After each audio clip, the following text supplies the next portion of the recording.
And so the final hot principle here, just to put you into the pro zone, is to maximize just how you like the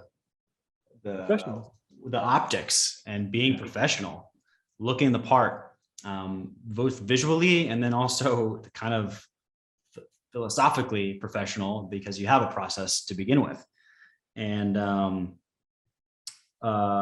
this is a fun little model that we drew, because we're at kind of at an interesting crossroads in our industry where it's between the iBuyers on one side and we'll put the top investing businesses, kind of big national brands on here, you know, the guys that are doing 40 plus deals a month.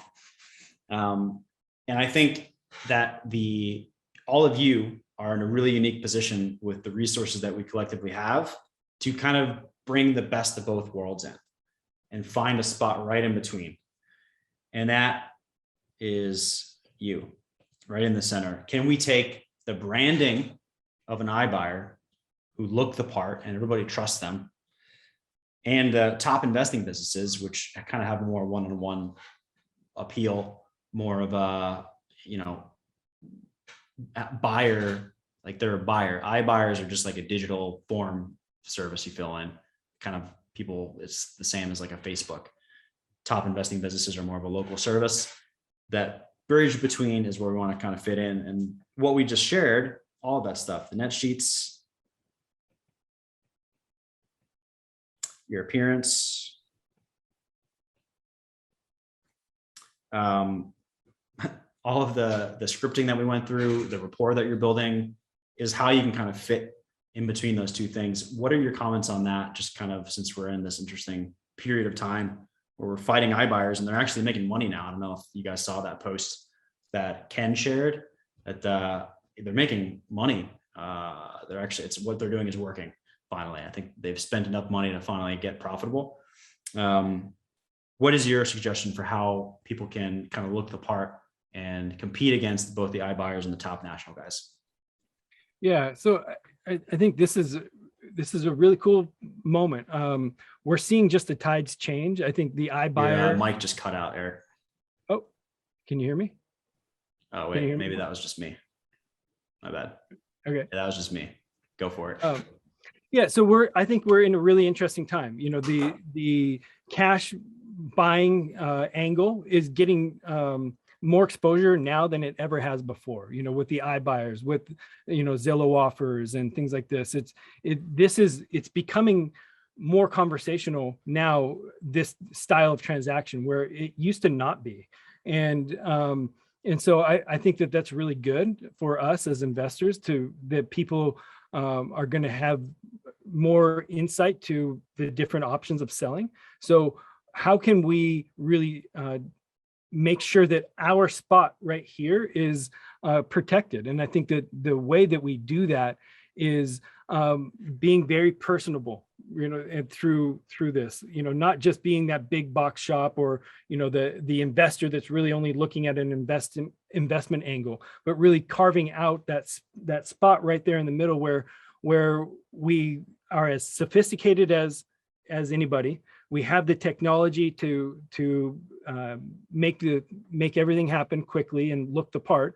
We can offer more dynamic solutions, such as creative financing, such as also listing it with something that I call the best of both worlds close, where you can list it and or do the cash. So that portion right there in the center is where we just need to expose kind of the weakness of the other side. And that's what, to me, my whole goal with this seller appointment process and being disciplined to it has really kind of allowed me to win in those scenarios where I'm more personable than an iBuyer, and I'm we're more personable than the other investment company, and we can act really, really fast through the process. So it's a really interesting time. Yep. And another thing you can do is provide a credibility packet which you've already provided to the group at one point, but do you have that readily available too, that you can kind of show like what that credibility leave behind looks like? Or is it just part of what we just shared? Yeah, it's part of what we just shared. Got it. I don't know what you shared last time. I think you just shared like a small part of that, or just like the About Us section, like a template that people can use. Yep. Just to have some sort of leave behind. Yep. That shows you're a real company that has a logo and a team. Absolutely. That's part of looking the part as well. Yep. And then the final process, guys, and then we'll, I know we're already 7 minutes over, but we still have some good stuff here, and I want to kind of close the loops on all this. The final section here is the constant iteration and improvement, right? Kaizen. Kaizen is just a Japanese word for constant improvement. And your sales process, like Eric has hinted at, is an evolving, living creature. And we need to have a system that encourages iteration and improvement over time. And that is what Kaizen is all about. So can you just talk to that point briefly about how you guys are doing this, the cadence of how you're meeting, kind of what a meeting looks like, and then we'll start to wrap it up. Yeah. So the acquisition journal is what we're referring to. So that's something that we report on, not only weekly metrics, but daily metrics. So and I have an example actually of 1 week of my journal as an acquisition person. And so you can see the way we do it. But every single week we celebrate our wins. Every single week we talk about the big rocks of the big commitments that we're going to go through.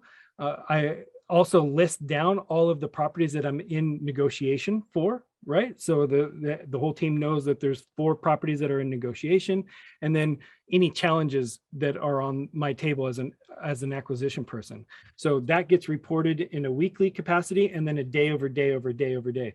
And as you do that, the rhythm of keeping your eye on the ball and always knowing where the lowest hanging fruit is makes a big difference. So it's kind of like the eye of the tiger, if you will. And every single day, if you keep doing this journal and reporting and journal and reporting and journal and reporting, it's a success loop that is undeniable. So that is exactly what I do with my clients, or with my sales team, what I did with myself. And it is, it's just a constant and never ending loop of improvement as you go through that.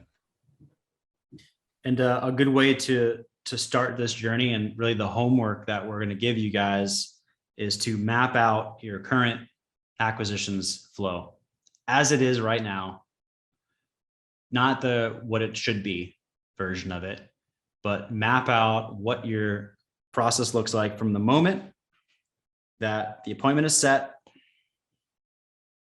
all the way through to contract is signed. This kind of got split up into 2 pages because it was really long. I would draw it like this: swim lanes. You have your admin right here. This could be your ops coordinator or lead manager, and then your acquisition specialist. This is a good starting point to look at. That you can download this worksheet again. I'll post the link right here so you can have a copy of this. But what I encourage you guys to do is to map out your own flow chart. You can do it just with some sticky notes. You can do it on a piece of paper with a pen. Take 30 minutes to kind of map out the steps that you currently have. Do it with your team if you have them. And in the process, you're going to start to uncover some of the decision points. So these little diamonds are the kind of the yes or no portions of the flow chart where things can stem out. And then you're also going to notice which of these steps are worthy of documenting. Okay, so we don't need each of these things don't need to have documentation to begin with. The whole point of flow charting is to determine what the power stages are, the power stages. And then those are going to be the first things that you document. All right, so after the script is documented, what are the power stages of your appointment? And really, this is a team exercise. just start by putting contract is assigned on one end, appointment is set on the other end, and then you just kind of list out all the steps, kind of like we did here. Again, you can use this as inspiration, but map it to your current process. As you're doing that, you're going to uncover what can we get rid of? What's missing? What's a step that we could automate? Who is responsible for this? Do we have documentation for this? Does this even make sense? Is this going to get us from point A to point B? But the first step of this whole process is just to get it out of your head and into a visual representation like this. If you don't do that, you're forever going to be burdened by the slow and unrepeatable sales process. So this is really step one for you guys. What I would ask is for you to post your completed workflow diagram. It can be it can be a sketch. I would love to kind of crowdsource from all of you guys that are actively doing deals, which is everybody on the call, what your acquisitions flow looks like. You might already have this. It would be cool if you guys could share a picture of it inside the Facebook group, and I'm going to collect all of them and put it in the vault. So we all have sort of a resource to go to see what other people's processes look like. And also we have Eric's process map inside of that set of resources that you're going to put together, right? Yep. Yeah. So on this topic, there's not one correct process map. So just keep that in mind. As you look at one or the other, look for the elements that apply to you, but just know, these shouldn't be universal necessarily. Like everybody's team should have a little bit of difference, I would imagine, so just carry that awareness as you look at all of these. Yeah. And I would also create one for in-person and one for virtual. Yep. Because for instance, this right here won't really apply to the virtual. Yep. Right. But it will for the in-person. This right here won't apply. And then you can also kick this off to other processes. So you'll notice here, if you get to this point and the offer isn't accepted, and you can't pay more, then it goes, will they accept creative financing options? If they accept creative financing options, then you can kick off this process. But the way that you design it, this is all kind of baked into the net sheet. You provide the creative financing within the net sheet. This is just more for cash offers. If the cash offer doesn't work, you can kick off this separate process. And if that doesn't work, then you kick off the follow-up process, which is going to be a separate flow chart altogether. So this is how flow charts work. It has, terminal points that kick off the other processes that you'll have different process maps for. But this is just going to be a good exercise because, like I said, this is the queen bee role. This is the moneymaker role. This is the thing that you need to have support around, and you should perfect this and master the close. Otherwise, what is there to scale, really? And